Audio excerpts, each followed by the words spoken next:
కాళ్లలో నొప్పి, నరాల వాపు వంటి లక్షణాలతో బాధపడుతున్నారా? వెరికోస్ వెయిన్స్ లో అత్యాధునిక చికిత్స ఏవిస్ వాస్కులర్ సెంటర్. నమస్తే రమగారు. నమస్తే జయ. రమగారు, విక్రమార్కుడి స్టోరీలు, విక్రమార్కుడికి సంబంధించి కొన్ని కథలు చెప్పుకున్నాం కదా. ఆయన పుట్టుక, ఆయన పరిపాలన అసలు ఏ విధంగా సాగింది? ఎందుకంటే 2000 సంవత్సరాల పాటు ఆయన పరిపాలించారని వింటూ ఉన్నాము. దీనికి సంబంధించి ఇన్ఫర్మేషన్ ఏమన్నా ఉంటే చెప్పండి రమగారు. అంటే విక్రమార్కుడు ఉన్నాడా, నిజంగా జరిగిందా అంటే ఉన్నాడు. మనం చెప్పుకునే కథలన్నీ కొంత ఎగ్జాజరేటెడ్గా కూడా ఉండుండొచ్చు. ఇదివరకే కూడా ఈ మాట చెప్పాం మనం. జనరల్గా అలా చెప్పుకుంటాం, కొంచెం ఎక్కువ చెప్పుకుంటాం కదా. వెళ్ళిపోయిన కాలం గురించి బాగా చెప్పుకుంటుంటాం, మనం ఘనంగా చెప్తాం. ఈ విక్రమార్కుడు పుట్టుక ఏంటంటే, ఆయన ఒక బ్రాహ్మడు, ఒక దేశంలో చంద్రకేతు అనుకుంటా తండ్రి పేరు. ఆయన ఏంటంటే బాగా చదువుకోవాలని ఆసక్తి ఉండేదట అతనికి. అయితే ఇంట్లో పెళ్లి చేస్తామన్నారు. పెళ్లి చేస్తామంటే అతను ఏమనుకున్నాడంటే, పెళ్లి చేస్తే వివాహం విద్యనాశాయ అంటారు. వివాహము చదువును పాడు చేస్తుందని చెప్పుకుంటా, సంస్కృతంలో ఉంది. అయితే ఈ వివాహం విద్యనాశాయ కాబట్టి వివాహం చేసుకుంటే నా చదువు ఆగిపోతుంది, నేను చదువుకోవాల్సిందేనండి. అతను ఏం చేశాడట, ఇల్లు తన ఊరు వదిలిపెట్టి బయటికి వెళ్ళిపోయాడు. ఇతనికి యాక్చువల్గా ఆయనకి పెద్దగా అమ్మ నాన్న వాళ్ళు ఎవరు లేరు, బంధువులు ఉండేవాళ్ళు. ఈ బంధువులను వదిలిపెట్టి ఇతను బయటికి వెళ్ళిపోయాడు, దేశాటనకి వెళ్ళాడు చదువుకోవడం కోసం. ఈ చదువుకోవడానికి వెళ్తుంటే ఒక మధ్యదారిలో ఒక చిట్టడవిలో చిక్కడిపోయాడు. అతను దొరికిపోయాడు, ఉండిపోయాడు అనమాట. ఇంక అక్కడ వెళ్ళలేకపోయాడు. అయితే అతను వెళ్ళిన చిట్టడవిలోనట ఒక పెద్ద మర్రి చెట్టు ఉండి దాని మీద ఒక బ్రహ్మరాక్షసుడు ఉన్నాడట. ఆ బ్రహ్మరాక్షసుడు ఇతన్ని పట్టుకుని తినేస్తానన్నాడు. అనేసరికల్లా ఈయన బతిమలాడాడు బాగా. నేను చదువుకోవాలనుకున్నాను, నాకు విద్యాభ్యాసం కావాలి నాయన, బాగా చదువుకోవాలని ఉంది, ఇటని అర్ధాంతరంగా ఇలా చిన్నతనంలోనే చనిపోతే ఎట్లాగా అని అడిగేసరికల్లా బ్రహ్మరాక్షసుడు అన్నాడు, సరే నేను ఒక పని చేస్తాను, నేను నీకు విద్య కదా కావాలి, నేను చెప్తాను, నేను చెప్పింది చెప్పినట్టు నువ్వు రాసేయమన్నాడట. నేను చెప్తుంటాను, నువ్వు రాసేయాలి అని చెప్పాడు. రాసేయాలంటే సరే మరి నాకు ఆహారం అంటే నీకు ఆకలి దప్పులు లేకుండా ఒక మంత్రం చెప్తానని ఒక మంత్రం చెప్పాడు రాక్షసుడు. ఇప్పుడు బ్రహ్మరాక్షసుడు అనగానే వాడికి ఇవన్నీ ఎలా వస్తాయి అని అడుగుతారు మీరు. బ్రహ్మరాక్షసుడు అంటే ఏంటంటే, అంటే మన ఈ జానపద కథల ప్రకారం పురాణాల్లో కూడా కొన్ని చోట్ల మనకు కనపడుతుంది. పాపాలు చేసిన బ్రాహ్మణులు అర్ధాంతరంగా మరణిస్తే రాక్షసులు అవుతారని ఒక విధి. ఈ బ్రహ్మరాక్షసుడు అనగానే వాడికి కోరలు పళ్ళు వస్తే క్రూర ప్రవృత్తి ఉంటుంది, కానీ ముందు జన్మ అతనిది బ్రాహ్మణ జన్మ అయి ఉంటుంది. ఈ కొంతమంది ఏంటంటే ఆ బ్రాహ్మణ జన్మలో దుర్మార్గులు చేయకూడని పాపాలు అవి చేసి ఇలాంటి రాక్షస జన్మ వస్తుంది. కానీ ఆ జన్మలో కనుక అతను విద్యావంతుడు, ఏదైనా దానం కొంత మంచి పని చేస్తుంటే కనుక అతనికి ఆ పూర్వజ్ఞానం ఉండే అవకాశం ఉంటుంది. ఇక్కడున్న బ్రహ్మరాక్షసుడు కూడా అలాంటి వాడే. పూర్వజన్మలో ఏదో చేయకూడని పాపం చేసి అతనికి రాక్షస జన్మ వచ్చింది. ఇతను వచ్చిన కుర్రవాడు బ్రాహ్మణుడని, ఇతను చదువు మీద ఆసక్తి ఉందని తెలుసుకుని ఏం చెప్పాడంటే, నేను చెప్తాను, చెప్పింది రాసేయమన్నాడు. ఈ కుర్రాడికి ఆకలి దప్పులు లేకుండా ఉండడానికి ఒక మంత్రం చెప్పాడట. ఆ మంత్రం జపించు, నీకు ఆకలి లేదు దాహం లేదు అని చెప్పాడు. చెప్పి ఏం చేశాడు, చెట్టు మీద కూర్చుని అతను చెప్తుంటే ఒక్కొక్కటి చదువులు రకరకాల, అంటే శాస్త్రాలు, జ్యోతిషం అని, మీమాంస అని, తర్వాత వ్యాకరణం అని, సాహిత్యం అని, అతను చెప్తున్నట్టుగానే ఆ మర్రి చెట్టు రావి చెట్లు ఉన్నాయి అక్కడ. ఆ చెట్ల ఆకుల మీద రాసేసాడట ఈ చంద్రకేతువు. 6 నెలల పాటు ఆ బ్రహ్మరాక్షసుడు చెప్తున్నది ఇతను రాస్తూనే ఉన్నాడు. 6 నెలల పాటు ఈ రాయటం వల్ల అతనికి ఆ విద్య పట్టుబడింది, చదువంతా. ఇతను ఏం చేశాడంటే, మామూలుగా ఎలా చెప్తాం మనం, ఏదైనా పుస్తకం మనం చదివామనుకోండి మనకు కొద్దిగా తెలుస్తుంది. అదే ఆ చదివిన విషయాన్ని రాస్తే బాగా జ్ఞాపకం ఉంటుంది. అందుకని స్కూళ్ళల్లో కూడా హోంవర్క్స్ అవి ఎందుకు రాయిస్తాము, క్లాస్ వర్క్ హోంవర్క్ రాయించేది ఏంటంటే, రాయటం వల్ల బుద్ధికి ఫోకస్ పెరుగుతుంది, ఆ రాసిన విషయం బుర్రలో బాగా జ్ఞాపకం ఉంటుంది. ఇతను ఆ బ్రహ్మరాక్షసుడు చెప్పిన సంగతి అంతా రాసాడు కదా, సో ఇతనికి మొత్తం చదువంతా కరతలామలకంగా వచ్చేసింది. 6 నెలలు అయిన తర్వాత ఈ బ్రహ్మరాక్షసుడు దిగొచ్చి, నాయన 6 నెలల నుంచి నా విద్యను నీకు దానం చేయటం వల్ల నాకు ఈ రాక్షస జన్మ పోయింది, నాకు ముక్తి వచ్చేసింది, నేను వెళ్ళిపోతున్నాను, నువ్వు చదువుకున్న ఈ విద్యతోటి నువ్వు ఏదైనా జీవితంలో సాధించడానికి ప్రయత్నం చేయమని చెప్పేసి వెళ్ళిపోయాడు. బ్రహ్మరాక్షసుడికి అతనికి ముక్తి, అతని కోసం విమానం వచ్చిందట. మామూలుగా అదే దివ్యుడిగా మారిపోయి అతను ఎగిరి వెళ్ళిపోయాడు. సరే, ఈ అడవిలో నుంచి బయటకు వచ్చినవాడు 6 నెలల దాకా పనిచేసింది ఆ మంత్రం. అతనికి ఆకలి నీరసం, ఈ 6 నెలల నుంచి ఆహారం తీసుకోకపోవడంతో బక్క చిక్కిపోయి శుష్కించిపోయి ఉన్నాడనమాట. అతను నడుచుకుంటూ బయటకు వచ్చాడు. ఏదో ఒక నగరంలోకి ప్రవేశించి ఒక వాకిట్లో పడుకుని నిద్రపోయాడు. నీరసంతో పడిపోయేసరికల్లా ఆ ఇల్లు ఒక వారాంగనది. ఆమె ఏం చేస్తుందంటే దేవాలయంలో డాన్స్ చేస్తుంది, నాట్యం చేసి ఆ రాత్రి తిరిగి వచ్చింది. దేవదాసి అందం. తిరిగి వచ్చాక ఇక్కడ కనపడిన మనిషిని చూసేసరికల్లా అయ్యో ఎవరో బ్రాహ్మణులే ఉన్నాడు పాపం ఇట్లా పడిపోయాడని వాళ్ళ వాకిట్లో పడిపోయేసరికల్లా వైద్యుడిని పిలిపించి వైద్యం చేయించి కాస్త కొద్ది రోజులు రెస్ట్ ఇచ్చేసరికల్లా అతను కోలుకున్నాడు. ఈ అమ్మాయికి ఇతనికి నేను వైద్యం చేయించాను కదా అని చెప్పి నన్ను పెళ్లి చేసుకోమని అడిగేసరికల్లా ఇతను అన్నాడు, నేను బ్రాహ్మణుడిని, తర్వాత నువ్వెవరు, నీ కులశీలాలు నాకు తెలీదు, నేనైనా పెళ్లి చేసుకోకూడదు, నేను చదువుకోవాలనుకుని బయటకు వచ్చాను, ఏదో విద్య వచ్చిందనుకో, అయినా కూడా నేను పెళ్లి చేసుకోనంటే ఆ అమ్మాయి ఊరుకోవాలి. ఇతను 1-2 నెలల నుంచి మా వాకిట్లో ఉన్నాడు, నేను ఆహారం పెట్టాను, నేను వైద్యం చేయించాను, నన్ను పెళ్లి చేసుకోవాలి కదా, మరి ఇతని వల్ల నేను ఇంకెక్కడికి వెళ్ళకుండా అతని కోసం ఇంట్లోనే ఉండిపోయాను అని ఆ అమ్మాయి ఏం చేస్తుంది, న్యాయాధికారి దగ్గరికి తీసుకెళ్ళింది. ఈ 2 నెలలు ఈ అమ్మాయి బాగా పోషించేసరికి అతను చక్కగా బాగున్నాడు, మనిషి తయారయ్యాడు, చక్కటి విద్యను సంపాదించుకున్నాడు కదా. 6 నెలల పాటు చదివి రాసి చేసేసరికల్లా మొహం బ్రైట్గా కనపడుతుంది. అయితే ఆ దేశపు రాజుగారి దగ్గరికి తీసుకెళ్ళారు, న్యాయాధికారి ఆయనే తీసుకెళ్లేసరికల్లా రాజుగారికి ఈ కుర్రాడు బాగా నచ్చి ఆయన ఏం చేశాడంటే బాగా ఆలోచించుకుని తన మంత్రిని అడిగాడు, ఈ పిల్లాడు బాగున్నాడు, వీడికి అమ్మా నాన్న ఎవరు లేరు, ఇప్పుడు నాకేమో ఒక్కతే కూతురు, నా రాజ్యాన్ని ఎవరికైనా ఇవ్వాలి, ఎవరైనా రాజకుమారుడికి తెస్తే ఆ వంశం పేరే కంటిన్యూ అవుతుంది, నా పేరు ఉండదు, కాబట్టి ఈ కుర్రాడిని కనుక ఆ కుర్రాడికి మన రాజకుమార్తెని ఇచ్చి పెళ్లి చేస్తే బాగుంటుందని అడిగాడు. అప్పుడు ఆయన ఏం చెప్పాడంటే, ఈ అబ్బాయి బ్రాహ్మణుని చెప్తున్నాడు కదండి, మొదట బ్రాహ్మణ యువతితోటి పెళ్లి చేయాలి, తర్వాత ఇంకా మిగిలిన కులాలు కూడా చేయొచ్చు, చాతుర్వర్ణ్యం 4 వర్ణాల నుంచి కూడా వివాహం చేసుకోవచ్చు. అప్పట్లో ఆ సిద్ధాంతం ఉంది, ఇది ఎప్పటి సంగతో కదా మనం చెప్తున్నాము, 4 వర్ణాల స్త్రీలని పెళ్లి చేసుకోవచ్చు బ్రాహ్మణుడు, కానీ మొదటి భార్య అతనికి బ్రాహ్మణ స్త్రీయే కావాలంటే అతనికి కులానికి చెందిందే కావాలన్నది నియమం. అప్పుడు మంత్రి ఏమన్నాడు, మా అమ్మాయిని ఇచ్చి పెళ్లి చేస్తానండి, అప్పుడు మీ అమ్మాయిని ఎదురు కానీ, అప్పుడు ఎవరైతే ఈ అమ్మాయి ఉంది కదా, ఇతనికి ఆశ్రయం ఇచ్చిన దేవదాసి అమ్మాయి, ఆ అమ్మాయిని కూడా ఇతను వివాహం చేసుకోవచ్చు అని చెప్పాడు. అయితే ఈ సందట్లో ఏమైందంటే అక్కడ ఒక శ్రేష్ఠున్నాడు ఆ నగరంలో, ఆయన ఏం చేశాడంటే, ఈ పిల్లాడు బాగున్నాడు, రాజుగారి అమ్మాయిని మంత్రిగారి అమ్మాయిని ఇచ్చి ఈ పిల్లని కూడా చేసుకుంటుంటే, రాజుగారి అమ్మాయికి భర్త అయ్యాడంటే రాజు అయిపోతాడు, రాజుకి పిల్లని ఇవ్వడం కంటే మనకేం కావాలండి, 4వ వర్ణం అమ్మాయి కావాలి కదండి మీకు, వైశ్యుల అమ్మాయిని నేను వైశ్య శ్రేష్ఠ అంటే వాళ్ళు వ్యాపారస్తులు, మా అమ్మాయిని కూడా ఇస్తానని 4 అమ్మాయిలని ఇచ్చి వివాహం చేసి ఆ రాజ్యానికి అతన్ని రాజును చేశారు. ఈ 4 అమ్మాయిలకి 4 కొడుకులు పుట్టారట. ఈ పుట్టిన వాళ్ళలో రాజుగారి అమ్మాయికి పుట్టినవాడు విక్రమార్కుడు, మంత్రిగారి అమ్మాయికి పుట్టినవాడు వరరుచి, ఆయన రైటరు, శ్రేష్ఠి కూతురికి పుట్టినవాడేమో భట్టి, ఈ వారాంగనకి పుట్టినవాడు భర్తృహరి.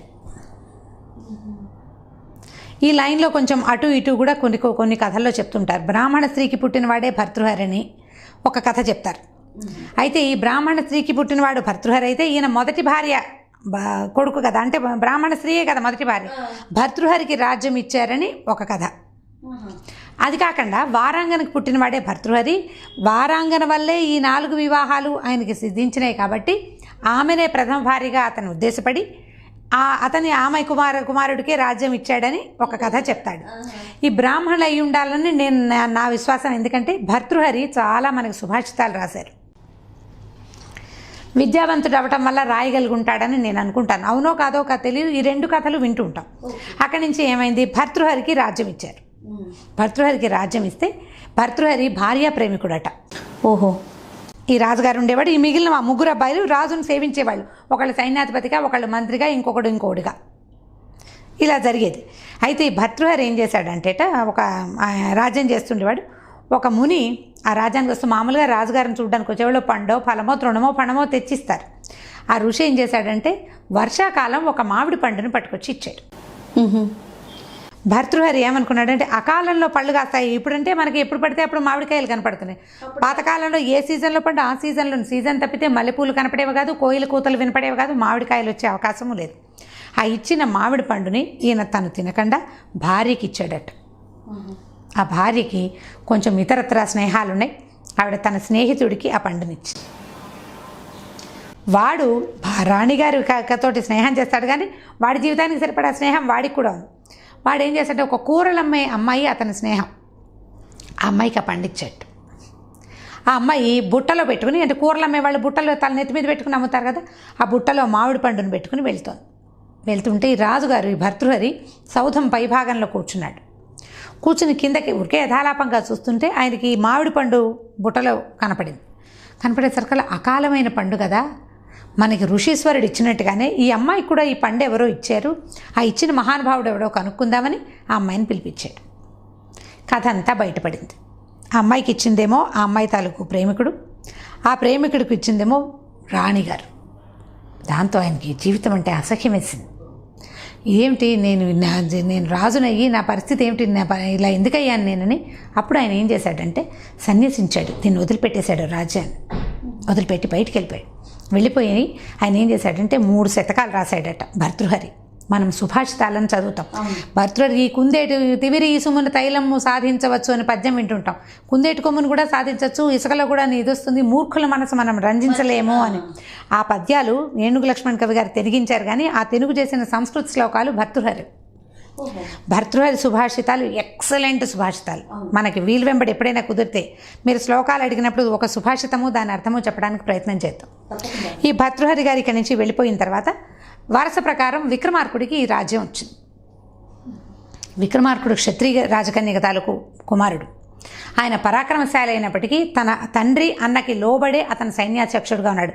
ఈ రాజ్యం మా తాతది, మా అమ్మకి రావాలి, మా అమ్మ తర్వాత నాకు రావాలని యుద్ధం చేయలే, పోట్లాడలే. అతను గొప్ప కాళీభక్తుడుగా ఉండేవాడు. ఈ విక్రమార్కుడు ఏం చేశారంటేట, ఆ దేశంలో ఉజ్జయిని నగరానికి చివరిలో ఒక పెద్ద కాళికాదేవి అమ్మవారి ఉండేదట. ఇది కాళీభక్తుడు తరచుగా అక్కడికి సేవించడానికి, అమ్మని సేవించడానికి వెళ్ళేవాడు. అయితే ఆవిడ ఇతని తాలూకు ఉత్తమ గుణాలు, ఆయన లక్షణాలు చూసి ఆవిడ అమ్మవారికి చాలా ప్రీతిపాత్రమైన భక్తుడుగా ఉండేవాడు. ఈ రకరకాల భక్తులు అతను చేసే ఏదైనా రాజ్యం కోసం ఏదైనా చేయాలంటే తన మెడ నరుక్కోవటానికి కూడా సాహసించేవాడు. పరమ సాహసి, ఏ పనైనా చేసేసేవాడు. ఆయన ఏం చేయాలన్నా వెనక్కి తీసేవాడు కాదు. ఇలా ఉండి క్రమంగా అతని ప్రభ పెరగటం చూసి స్వర్గానికి మనం కథ చెప్పాము. ఇంద్రుడు విక్రమార్కుడిని పైకి తన స్వర్గానికి పిలిచాడని, రంభావరోసుల తాలూకు నాట్యంలో గొప్పతనాన్ని తెలుసుకోమన్నాడని. ఇది తెలుసుకున్న తర్వాత ఆయన ఏం చేశాడంటే ఈ విక్రమార్కుడి తాలూకు ప్రతిభా విశేషాలను గమనించిన ఇంద్రుడు ఒక సింహాసనాన్ని బహుకరిస్తూ 1000 ఏళ్ళు ఈ సింహాసనం మీద నువ్వు రాజ్యం చేస్తావు అని చెప్పి ఆ సింహాసనాన్ని పంపించాడు. స్వర్గం నుంచి ఇంటికి కిందికి దిగి వచ్చేసాడు. ఇప్పుడు ఈయన రాజు అయ్యాడు కదా, భట్టి మంత్రి అయ్యాడు. మనం భట్టి విక్రమార్క కథలు అని వింటుంటాం. ఆ భట్టి విక్రమార్కుడు తాలూకు పేరు కాదు, భట్టి తమ్ముడు పేరు, అతను మంత్రి. భట్టికి చెప్పాడు, అయ్యా మనకి 1000 ఏళ్ళు రాజ్యం చేస్తామయ్యి మనం, ఇంద్రుడు వరం ఇచ్చాడు, ఈ సింహాసనం వచ్చేస్తుంది చూడు అనేసరికల్లా భట్టి అన్నాడు, సరే నువ్వు 1000 ఏళ్ళు బతుకుతావు, మరి నా సంగతి ఏమిటి అని అడిగాడు. అడిగేసరికల్లా విక్రమార్కుడికి ఆ పాపలే పొరపాటు చేశాను, ఆ ఇంద్రలోకంలో స్వర్గంలో ఆ ఉన్న హడావిడికి ఆయన చెప్పిన మాటలకి నాతో పాటు భట్టి కూడా ఉండాలని నేను అడగలేదయ్యా, చాలా పొరపాటు చేశాను, ఏం చేయాలి ఇప్పుడు, నేను 1000 ఏళ్ళు ఉంటా, నువ్వు ఉండవు.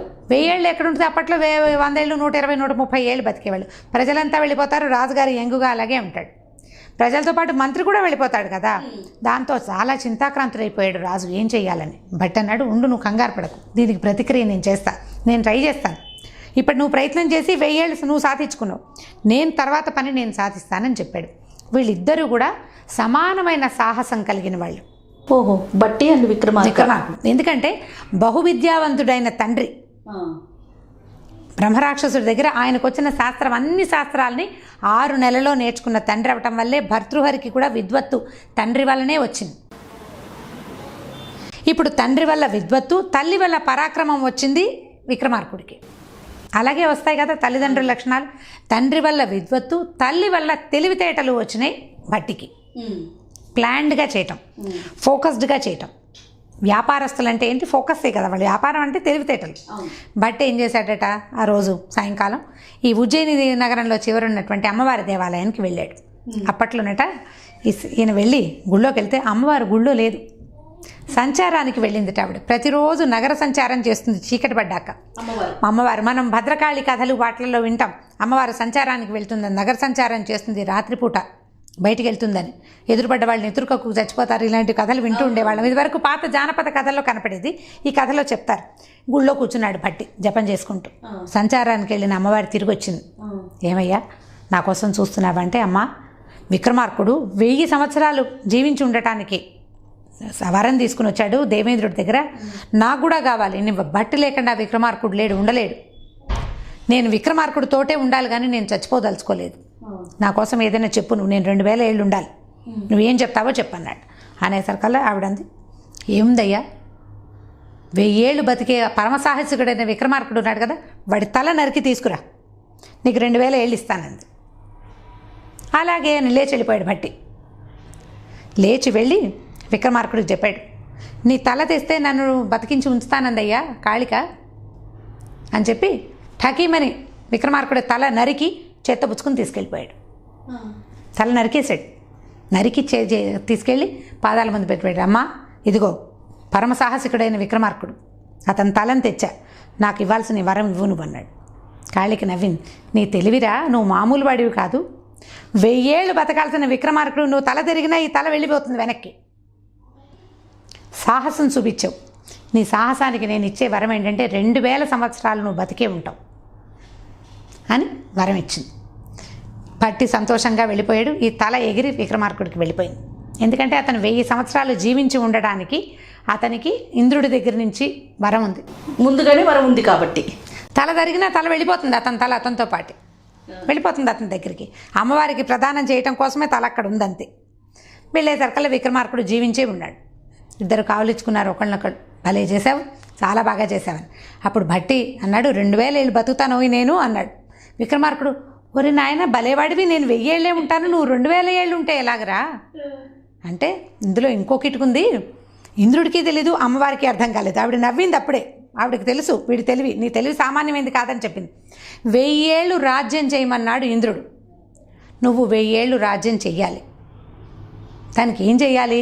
6 నెలలు సంవత్సరంలో రాజ్యం సింహాసనం మీద ఉండి రాజ్యం చెయ్యి. తర్వాత 6 నెలలు దేశాటన చేద్దాం నువ్వు నేను కలిసి. నేను 2000 ఏళ్ళు బతుకుంటాను, నువ్వు 1000 ఏళ్ళు రాజ్యం చేస్తావు, మిగిలిన 1000 ఏళ్ళు నువ్వు రాజ్యం చేయవు, నాతో పాటు దేశాటన చేస్తావు. బాగుంది కదా ఉపాయం? తెలివి, మహా తెలివి. విక్రమార్కుడు సాహస అయితే భట్టి తెలివైనవాడు. చాలా బాగుంది రమ్మగారు. అప్పటి నుంచి సంవత్సరంలో మొదటి 6 నెలలు వీళ్ళు రాజ్యంలో ఉండేవాళ్ళు, రాజ్యం చేయటం. అక్కడి నుంచి 6 నెలలు అవ్వగానే మిగిలిన 6 నెలలు దేశాటన చేసేవారట. భారతదేశం చాలా పెద్దది కదా, రకరకాల దేశాలు, ఒకసారి చూసింది ఇంకోసారి చూడకుండా మళ్ళీ కొత్త ప్లేస్కి వెళ్ళిపోతుండేవారు. దానివల్ల ప్రజల్ని గురించి తెలుసుకోవడానికి అవగాహన వచ్చేది, ప్రజా సమస్యలు తెలుసుకునేవాళ్ళు. మరుసటి 6 నెలల్లో ఈ ప్రాబ్లమ్స్ అన్నిటినీ క్లియర్ చేస్తూ ఉండేవాళ్ళు. చాలా రకాల వింతలు, విడ్డూరాలు, విశేషాలు తెలుసుకునేవాళ్ళు. సాహసికుడైన వాడు ఎక్కడికి వెళ్ళినా జయిస్తాడు. వాళ్ళకి సాహసం ఏదంటే ఏదైనా ప్రాబ్లం ఉంటే ఆ ప్రాబ్లమ్ని సాల్వ్ చేసేవాళ్ళు అక్కడిదక్కడ. ఒకవేళ తర్వాత పరిపాలనా మార్గంలో సాల్వ్ చేయాల్సిన సమస్యల్ని తర్వాత 6 నెలల పరిపాలనలో దాన్ని సాల్వ్ చేసేవాళ్ళు. ఆ రకంగా విక్రమార్కుడు మరియు భట్టి కలిసి 2000 సంవత్సరాలు భారతదేశాన్ని పరిపాలించారని మనకి జానపద కథలు, చరిత్రలో 2000 ఉందో లేదో జానపద కథల్లో మాత్రం ఇదే చెప్పుకుంటారు. విక్రమార్కుడి కథ చాలా ఇంట్రెస్టింగ్గా ఉంటుంది. దీంతోపాటు విక్రమార్కుడు, భేతాళుడు కథల్ని కూడా మనం మెల్లిగా చెప్పుకోవచ్చు. సో ఇంత సాహసికుడైన రాజు ఏదైనా చేస్తాడు, ఎలాగైనా చేయగలడు. ఏదో ఇప్పుడు కనపడుతూనే ఉంది, ధైర్య సాహసాలు. అదే ధైర్య సాహసే లక్ష్మి అన్నారా? ఈ ధైర్య సాహసే లక్ష్మి అన్నది విక్రమార్కుడే అన్నాడని కూడా చెప్తారు. ఈ మాటని భర్తృహరి సుభాషితంలో కనపడుతుంది. నీకు ఏ ప్రయోజనము లేకుండా పనిచేయరు ఎవరు, ఎంత తెలివి తక్కువ వాడైనా ప్రయోజనంతో పనిచేస్తాడు. అదొకటి భర్తృహరి చెప్పింది. ఈయన ప్రయోజనం కోసమే 6 నెలలు తిరిగేవాడు. ఒట్టిగా రోడ్ల వెంబడి తిరిగితే ఏమొస్తుంది? ఏమీ రాదు. వింతలు, విశేషాలు, విడ్డూరాలు తెలుసుకుంటాము, కొండలు పర్వతాలు ఎక్కుతాము. ఓ కొండెక్కి దిగాక ఆ లోపల మంచినీళ్ళు ఉన్నాయని తెలుసుకున్నాడు అనుకోండి, వచ్చే సంవత్సరం ఆ మంచినీళ్ళని సిటీలోకి మళ్లించడానికి ప్రయత్నం చేసేవాళ్ళు. అట్లా ప్రజానురంజకంగానే ఈ మొత్తం భారతదేశాన్ని విక్రమార్కుడు పరిపాలించాడు. అందువల్లనే ఇన్ని వేల సంవత్సరాలైనా ఆయన కథల్ని మనం చెప్పుకుంటున్నాం. సో ఈ కథని పిల్లలకి చెప్పచ్చు. Right, thank you so much రమ్మగారు. ఈ వీడియో కనుక మీకు నచ్చినట్లయితే లైక్ చేయండి, షేర్ చేయండి. మరిన్ని వీడియోస్ కోసం మా ఛానల్ని సబ్స్క్రైబ్ చేసుకోండి. సుమన్ టీవీలో మీ పర్సనల్ అండ్ బిజినెస్ ప్రమోషన్స్ కోసం కింది నెంబర్కి కాంటాక్ట్ చేయండి.